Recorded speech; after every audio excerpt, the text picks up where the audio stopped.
Thank you very much, Madam President. I'm glad you acknowledged that you were stealing my husband behind my back.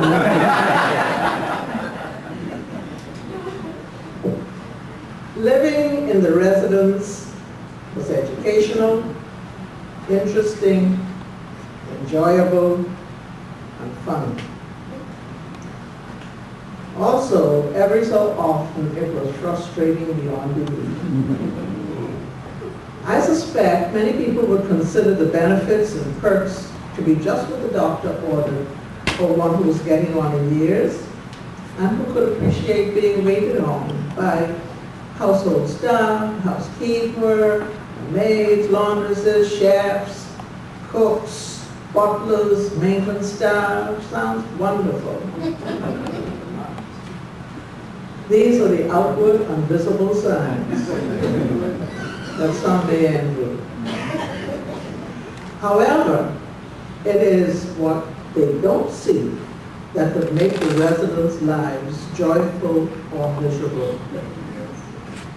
I chose, as I've always done, to enjoy. Sometimes, however, it was difficult to find the pleasure in the process, even if the result was hilarious. To assist me through the 4 years I spent at Government House, I had the honor and privilege to be supported by a most knowledgeable and gracious secretary, Mrs. Cynthia Gibbs, an ABC, Superintendent Prince Smith, both of whom knew how to dot their I's and cross their T's. Mrs. Gibbs readily agreed to become my wife to ensure that the day-to-day operations of the household would run smoothly. All previous GGs, and now subsequent, brought their wives with them. But having no wife of my own, I had to devise a new arrangement for dealing with those matters that normally fell to the Excellency's spouse. Without apology, my husband would acknowledge that he had no knowledge, skill, or interest in the way the residence was managed, except that the rooms that he used should be clean and neat. That meant the bedroom and the room that housed the television set. One likely duty he accepted quite happily was to preside on the last Friday of the month over the Ministry of Tourism's monthly tea parties that was held at the residence on the covered patio that abuts the formal dining room. There he saw many of his friends who served as hostesses to the ministry's people-to-people program, and he met visitors from many countries who attended these events. After a few months, I realized that the protocol officer could hardly get him away from the crowd. It was the center of attention. Visitors requested photographs, and being the historian, I'm sure the guests at his table didn't want for conversation. One of the first things that attracted my attention on moving into the residence was how often I saw myself. Mirrors were everywhere. The bedroom suite being the most extensively covered with a wall-to-wall paneled closets, a wall of mirrors over the double sinks, and my lady's dressing room, and a wall of mirrors over this and that and the other, walls in the halls. After a while, I got used to seeing myself coming and going. And it didn't hurt to be able to see how one looked, especially when one was required to be dressed, undressed, and redressed several times a day. You know what I'm talking about, John. Also, reflection was not altogether disappointing. And as I subsequently learned, my attire was of very great interest to a lot of people. Now, the absence of the hat was the first time somebody approached me about how I turned out. I didn't know that I was supposed to wear a hat when I went to receive a new diplomat. The story unfolded after I received letters of credence from the first ambassador to present his credentials. I was invited to explain why I had not worn a hat. I thought about it briefly. I found the answer was quite simple. No previous Governor General had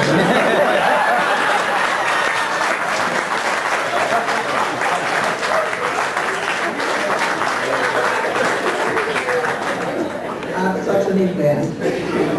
When I was invested at Buckingham Palace by Her Majesty, she didn't wear a hat. And as far as I knew, ladies wore hats when they went out, not in their own home.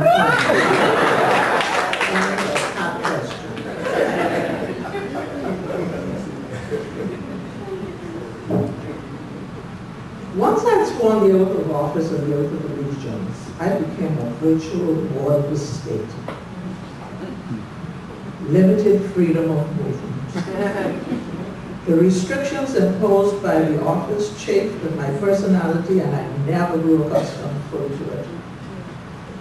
Even while I appreciate the arrangements on my behalf, and the assigned officers were gentle and generous and respectful, I thought I should have a few minutes for me sometime. So one summer afternoon, early in my administration, I decided to sit by an unused fountain in the front yard to read.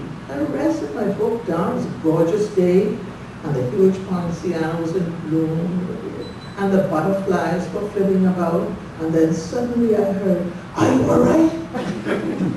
I was talking about my sleep. There was one of the carpenters checking to be sure that nobody had caused me to go down there by myself. Can you imagine? He almost frightened the life out of me. Another time, I was down by the turtle pond. I understand Sir Clifford Darling introduced that to the residents.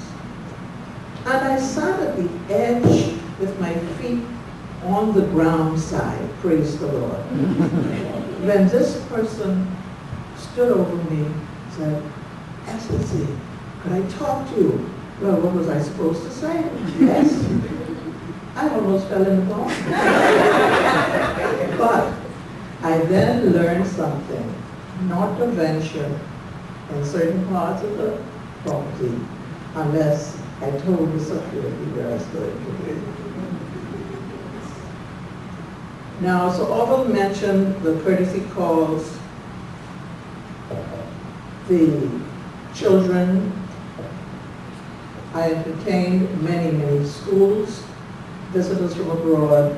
Many of them wanted to know about, again, Government House, about the country if they were visiting us. And so we had many fun times in the ballroom. But I also had some problems because there were participants in the life of the house that I did not particularly enjoy. There were denizens of the garbage containers, and many of whom lived in the lower gardens among the vegetable beds, presumably climbed up the stairs to the back of the residence. Their boldness was unbelievable. I recall when we arranged once to have exterminators, asking Corporal Greg Taylor to ensure that all human beings were out of the house before we left. And he looked at me, "Excellency, not only have the staff gone already, but the others have gone too. They're probably down at the back wall by now."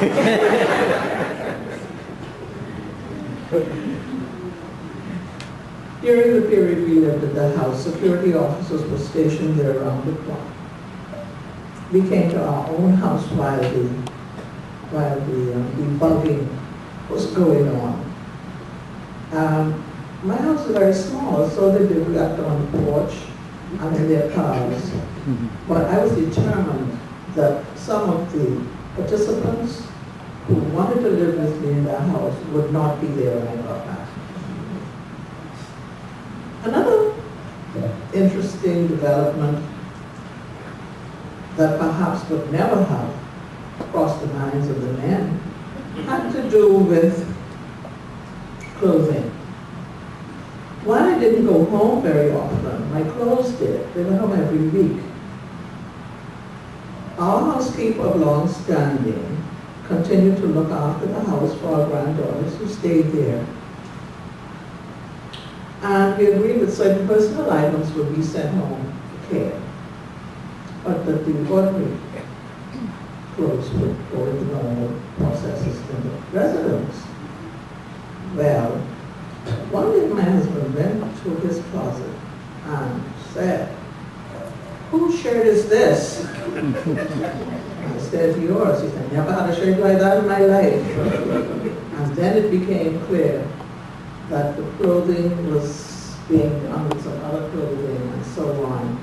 Before I lost him, I had to send the clothes back home to be looked after. But I didn't do it as well as I should have done, because there were a couple of my skirts that, having been pressed, were longer on one side than the other, had to be discarded. Now, at some point during the reworking of the carpets and the furniture in the house, I undertook to prepare some covers for the plants that were on the patios and also in the ballroom. We couldn't afford to get proper pots to put there.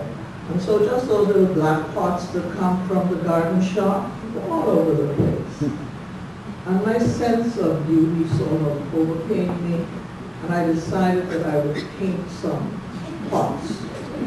Having nothing to work with, I was delighted when the carpets arrived and the big containers were being dumped. So I sent the people down in the backyard to retrieve them, cut them in certain lengths, and then I did my artwork on them. Now I understand that they have proper pots at the government house. I can hardly believe that. Why did they do that to me?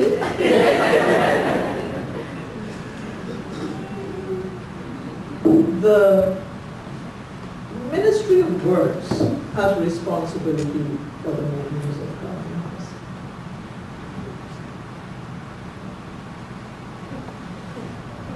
I have to give the Ministry of Works credit for the speed and accuracy with which white paint could be applied to the edges of the walkways whenever a visitor of some significance was. For example, once it was known that the former United States Secretary of State Colin Powell and Mrs. Powell would pay an official call at the residence, the whitewashers went to work, and they ensured experienced outriders of the Royal Bahamas Police Force and the military chauffeurs of the Embassy of the United States of America would have no doubt where the street ended and the sidewalk. It amused me that so much energy could be expended on such matters when there were so many worthwhile projects crying out for attention. Those were the days I would remark to anyone and to no one, if you don't laugh, you cry. After much discussion with knowledgeable persons, architects,